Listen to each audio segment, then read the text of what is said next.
大家好，我係 Amy。點解今日會帶大家嚟到深圳？聽聞深圳做身體檢查平過香港好多，服務亦都好好，親身嚟試下，分享俾大家，順便行下街食下嘢。Let's go！今日重點行程就係去深圳希華愛康健醫院做檢查。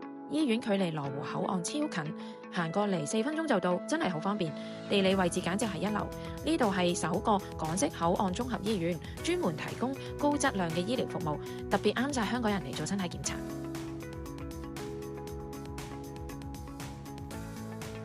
上埋個有蓋電梯就會見到間醫院，左轉行到尾就係個醫院門口啦。真係好快就行到嚟，入去睇下先。服務員用親切廣東話對答，真係好。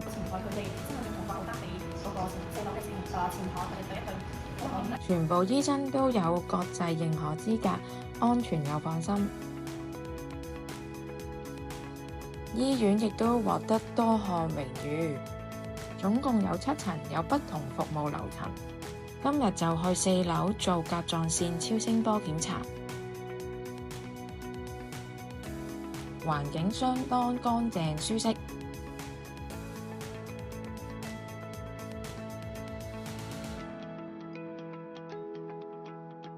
醫院總面積有1萬平方米，有舒適嘅梳化可以坐喺度等睇醫生。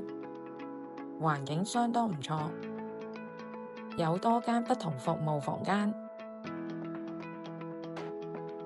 有做超聲波、心電圖同埋睇醫生嘅房間，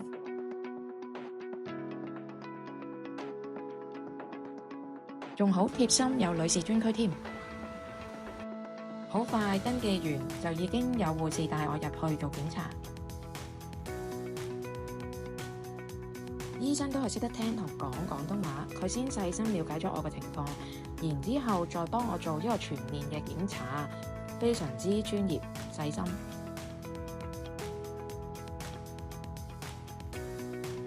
跟住就轉去另外一間房做超聲波檢查，用先進嘅儀器、專業嘅技術，成個過程完全唔同。